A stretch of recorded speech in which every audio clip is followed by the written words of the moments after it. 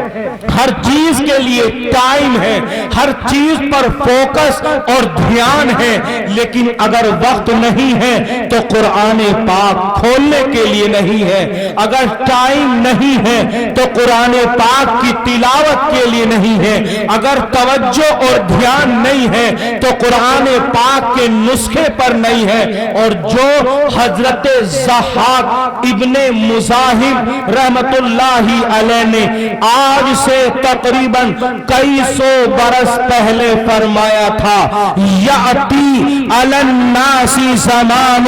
یعلقون المصاحف حتی یعشش فیہ العنکبوت ولا ینتفع بما فیہا، کہ ایک دور آنے والا ہے، ایک وقت آنے والا ہے، ایک زمانہ بالکل ان قریب ہے کہ اس زمانے کے مسلمان قرآن پاک کو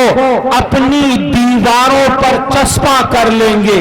اپنی طاقوں میں، اپنے گولٹوں میں، اپنے صندوقوں میں اور اپنے طاقچوں میں سجا کر رکھ دیں گے، لیکن اس قرآن کو پڑھنے کی توفیق اور ہدایت ان کو نصیب نہیں ہوگی۔ قرآن پاک دیوار پر چسپا ہوگا، قرآن پاک طاقچے میں رکھا ہوگا، قرآن پاک ہمارے صندوق میں بند ہوگا، لیکن کھولنے اور نہ پڑھنے کی نحوست سے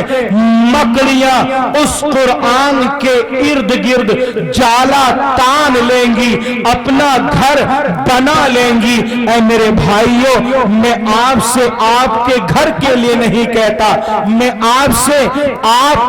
سے اللہ کے گھر کے لیے کہتا ہوں۔ آپ یہاں کی مسجدوں کی جانچ پڑتال کیجئے، انویسٹیگیشن کیجئے، جن طاقچوں میں قرآن پاک کے نسخے، قرآن پاک رکھا ہوا ہے، ان طاقچوں پر اگر آپ غور کریں گے تو ان طاقچوں پر آپ کو مکڑیوں کے جالے نظر آئیں گے، مکڑیوں کے گھر نظر آئیں گے، ان طاقچوں پر آپ کو گرد و غبار اور دھول مٹی نظر آئے گی، اور آپ کو بہت سے ایسے قرآن کے نسخے نظر آئیں گے جو گرد و غبار پڑنے کی وجہ سے، دھول مٹی لگ جانے کی وجہ سے بوسیدہ ہو چکے ہوں گے، ان کے اوراق شہید ہو چکے ہوں گے۔ آپ کو ایسے بے شمار قرآن آپ کی مساجد میں نظر آئیں گے۔ اے مسلمانوں، ذرا دل پر ہاتھ رکھو، جب مسلمانوں کی مسجدوں کا قرآن کے تعلق سے یہ حال ہو تو پھر ان کے گھروں کا کیا حال ہوگا؟ آپ سوچئے، آپ غور کیجئے کہ ہمارے گھر کی خواتین،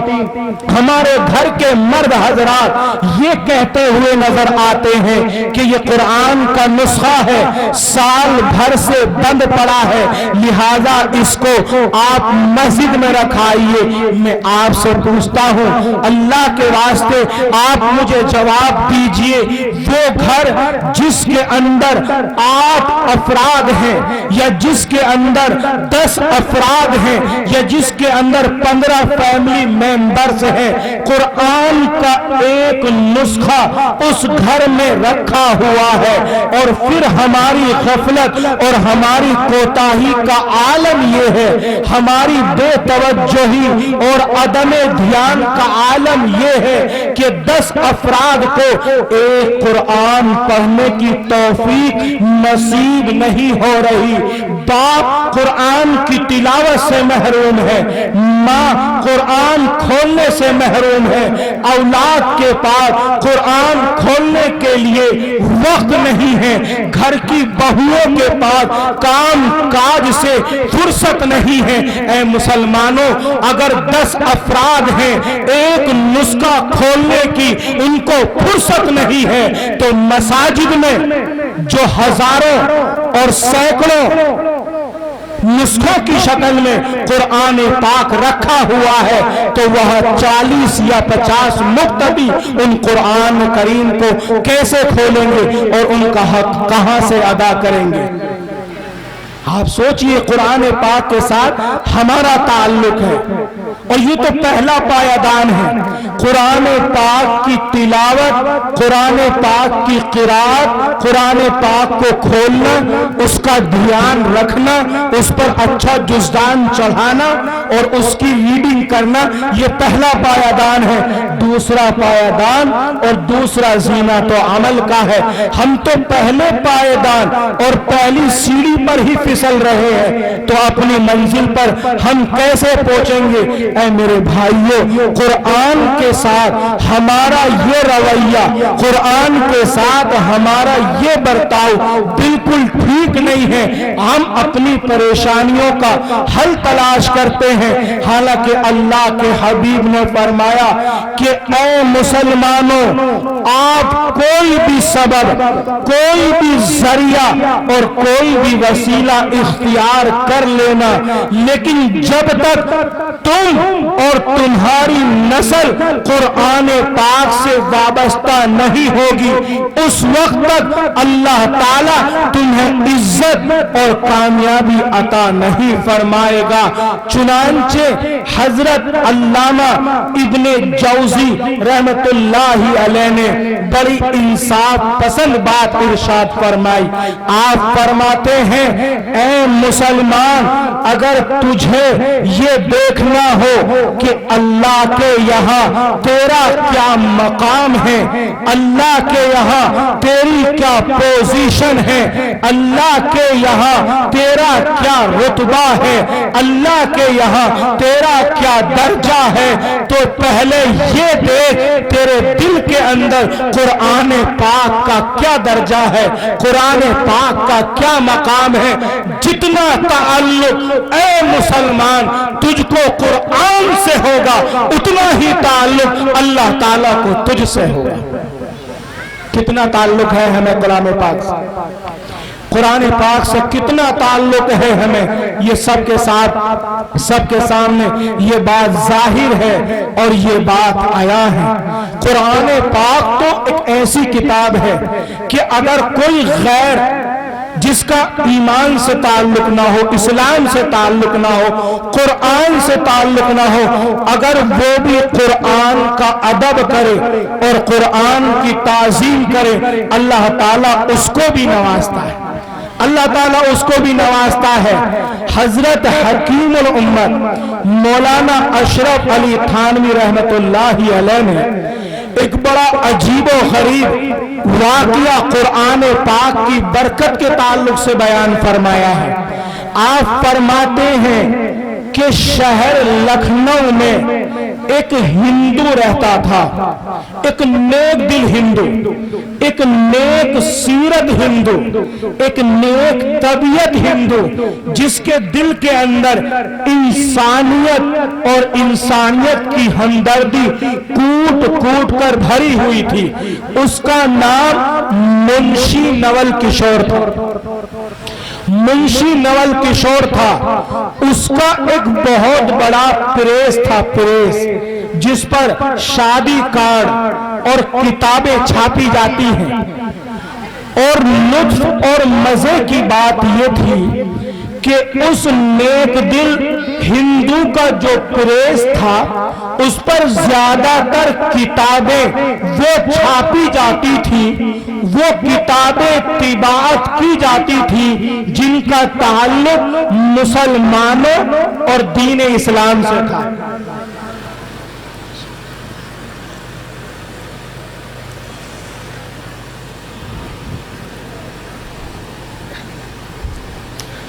جن کا تعلق مسلمانوں اور دین اسلام سے تھا، اس کے پریس پر قرآن مجید کی کتابت ہوتی تھی، قرآن مجید چھاپا جاتا تھا، اس کے یہاں بخاری شریف کا نسخہ چھاپا جاتا تھا، مسلم شریف چھاپی جاتی تھی، ترمذی شریف چھاپی جاتی تھی، اور مولانا عبدالشکور لکھنوی رحمت اللہ علیہ کی علم الفقہ جو مسائل کے اندر ایک اونچا مقام رکھتی ہے، وہ کتاب چھاپی جاتی تھی۔ اور الحمدللہ احقر نے، اس بندے نے بھی اس منشی نول کشور کے مطبع کی اور پریس کی چھاپی ہوئی کتابیں ان آنکھوں سے پڑھی ہیں۔ لکھنؤ کے اندر جب ہم نے تعلیم حاصل کی تو جو مدرسہ دارالمبلغین ہے، اس مدرسے میں کئی سو کتابیں ایسی ہیں جو اس پریس پر چھاپی گئی تھی اور اس پریس پر ان کتابوں کی طباعت کی گئی تھی۔ تو اس منشی نول کشور کے یہاں ایک پریس تھا اور اس پریس پر زیادہ تر کتابیں وہ چھاپی جاتی تھی جن کا تعلق مسلمانوں اور دین اسلام سے تھا۔ قرآن مجید کا نسخہ چھاپا جاتا تھا،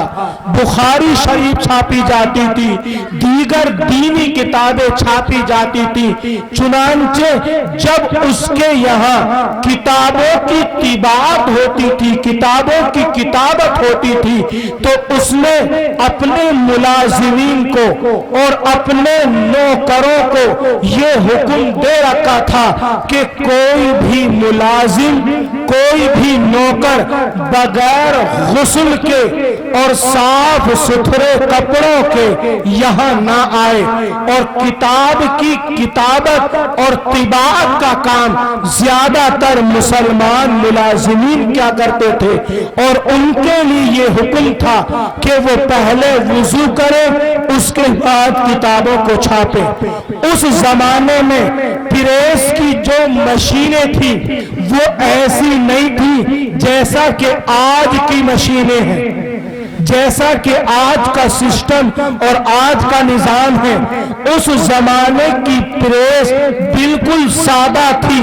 اور کتابت کا طریقہ بھی بالکل سادہ تھا۔ ایک پیلے رنگ کے خاص کاغذ پر پیلے رنگ کی خاص روشنائی سے کتابت کی جاتی تھی، اور پھر اس کاغذ کو پتھر کی سلوں پر جما کر ان کا عکس لیا جاتا تھا، اور جب کوئی کتاب چھپ کر تیار ہو جاتی تھی تو پتھر کی ان سلوں کو دھو کر ان کے الفاظ مٹا دیے جاتے تھے۔ چنانچہ پتھر کی جن سلوں پر قرآن مجید کی طباعت ہوتی تھی، قرآن مجید چھاپا جاتا تھا، پتھر کی جن سلوں پر بخاری شریف کی کتابت ہوتی تھی، بخاری شریف چھاپی جاتی تھی، اور پتھر کی جن سلوں پر دینی کتابیں چھاپی جاتی تھی، جب ان سلوں کو دھویا جاتا تھا تو ان سلوں کا پانی زمین پر نہیں گرایا جاتا تھا، بلکہ اس پانی کو مٹکوں میں اور گھڑوں میں بھر لیا جاتا تھا اور جمع کر لیا جاتا تھا، اور شہر لکھنؤ کی دریائے گومتی میں اس پانی کو بہا دیا جاتا تھا۔ سید نظر زیدی رحمت اللہ علیہ جو اس واقعے کے چشم دید شاہد اور گواہ ہیں، وہ فرماتے ہیں کہ جب اس نیک دل ہندو کا انتقال ہوا، جب اس کی وفات ہوئی اور اس کے مذہب کے مطابق اس کی چتا تیار کی گئی اور اس کی چتا پر اس کی لاش کو رکھا گیا، اور ہندوانہ ریتی رواج کے مطابق اس کے بڑے بیٹے نے اپنے باپ کی لاش کو آگ لگائی تو لکڑیوں نے آگ نہیں پکڑی، اور اس نیک دل ہندو کی لاش جلنے سے بالکل محفوظ رہی۔ آپ سوچئے اس وقت کے موجود جتنے بھی لوگ تھے سب نے اپنی نگاہوں سے دریائے گومتی کے کنارے پر اس نیک دل ہندو کی چتا کے پاس یہ منظر اور یہ واقعہ دیکھا۔ جتنے لوگ تھے سب حیران و پریشان تھے کہ آخر لکڑیاں آگ پکڑتی کیوں نہیں ہیں، آخر اس نیک دل ہندو کی لاش جلتی کیوں نہیں ہے۔ اس کے بعد پنڈتوں نے یہ فیصلہ کیا کہ اس کے منجھلے بیٹے کو مشعل دی جائے، چنانچہ اس کا منجھلا بیٹا میدان میں آیا، اس نے اپنے باپ کی چتا کو آگ لگائی لیکن لکڑیوں نے آگ نہیں پکڑی۔ اس کے بعد اس کا چھوٹا بیٹا آیا، اس نے اپنے باپ کی چتا کو آگ لگائی لیکن لکڑیوں نے آگ نہیں پکڑی۔ بالآخر تمام پنڈتوں نے یہ فیصلہ کیا اور یہ ڈیسیژن دیا کہ اس نیک دل ہندو کی لاش کو دریائے گومتی میں بہا دیا جائے۔ سب لوگوں نے یہ واقعہ اپنی آنکھوں سے دیکھا۔ سمجھنے والوں نے جو سمجھا ہوگا وہ ان کی سمجھ کے مطابق تھا، لیکن حکیم الامت رحمت اللہ علیہ فرماتے ہیں کہ چونکہ اس نیک دل ہندو نے قرآن پاک کا ادب کیا تھا، قرآن پاک کا احترام کیا تھا، دینی کتابوں کی تعظیم اور توقیر کی تھی، اللہ تعالیٰ نے اس کو قرآن پاک اور دینی کتابوں کے ادب کرنے کی برکت سے دنیاوی آگ کے عذاب سے محفوظ رکھا۔ اگر ایک ایسا آدمی کہ جس کا تعلق ایمان سے نہ ہو، اسلام سے نہ ہو، اللہ تبارک و تعالی اس کو بھی قرآن پاک کی برکت سے دنیاوی عذاب سے بچا لیتا ہے، لیکن جن کا تعلق قرآن سے ہے، جو قرآن والے کہلاتے ہیں، اگر وہ اس قرآن کا صحیح طریقے پر حق ادا کریں، اس قرآن کو صحیح طریقے پر پڑھیں، اس کی تعلیم خود بھی حاصل کریں، اپنے بچوں کو بھی حاصل کرائیں، تو کیا بعید ہے کہ اللہ تعالیٰ دنیاوی حالات اور دنیاوی مشکلات ان کو بھی دور فرما دے، اور آخرت کا اجر و ثواب وہ تو دائمی ہے، وہ تو برحق ہے، وہ تو کہیں نہیں گیا، وہ تو کہیں نہیں گیا۔ ہمارا عقیدہ جمع ہوا ہے کہ آپ تعویذ دے دیجئے، قرآن پاک کی طاقت کو ہم مانتے ہیں، ہم تسلیم کرتے ہیں، لیکن اس طریقے پر جو طریقہ سراسر غلط ہے۔ یہ بات برحق ہے کہ اگر قرآن پاک کو پڑھا جائے گا تو اس کی برکت سے جس کے سر میں درد ہوگا اس کا درد ختم ہو جائے گا، اس کی برکت سے جس کے سینے میں درد اور بے چینی ہوگی اس کی بے چینی دور ہو جائے گی، اس کی برکت سے گھر میں خیر آئے گی، اس کی برکت سے میاں بیوی کے درمیان اتحاد اور اتفاق آئے گا، اس کی برکت سے ہماری جسمانی بیماریاں دور ہو جائیں گی۔ لیکن یہ عقیدہ کہ قرآن کریم کا تعویذ ہمیں لکھ کر دے دو، نماز ہمیں نہیں پڑھنی، قرآن پاک کی تلاوت ہمیں نہیں کرنی، نیک کام ہمیں نہیں کرنا، قرآن کا حق ہمیں ادا نہیں کرنا، قرآن پر عمل ہمیں ادا نہیں کرنا، اور باقی تعویذ کے اعتبار سے بڑی طاقت ہے جی، آپ تعویذ دے دیجئے تاکہ میرا کاروبار چلنے لگے، آپ تعویذ دے دیجئے تاکہ مارکیٹ میں میرا مال مہنگا بکے، آپ تعویذ دے دیجئے تاکہ میری اولاد فرما بردار ہو جائے، آپ تعویذ دے دیجئے تاکہ لوگوں کی توجہ میری طرف ہو جائے، آپ تعویذ دے دیجئے تاکہ غیر قوموں میں مجھے عزت اور مقام مل جائے، آپ تعویذ دے دیجئے تاکہ میرے گھر کی نحوست اور بے برکتی دور ہو جائے۔ اے میرے بھائیوں، یہ عقیدہ اور یہ نظریہ سراسر غلط ہے۔ یہ تمام مقاصد اور یہ تمام اغراض اسی وقت پورے ہو سکتے ہیں جب ہم قرآن پاک کو خود پڑھیں اور اس پر عمل بھی کریں۔ جب تک اس کو پڑھیں گے نہیں اور اس پر عمل نہیں کریں گے اس وقت تک ہمارا مقصد اور ہماری غرض پوری نہیں ہوگی۔ ایک بہت بڑے تابعی حضرت ابو مسلم خولانی رحمت اللہ علیہ اس دنیا کے اندر گزرے ہیں۔ آپ کی ایک باندی تھی، آپ کی ایک خادمہ اور نوکرانی تھی، وہ آپ سے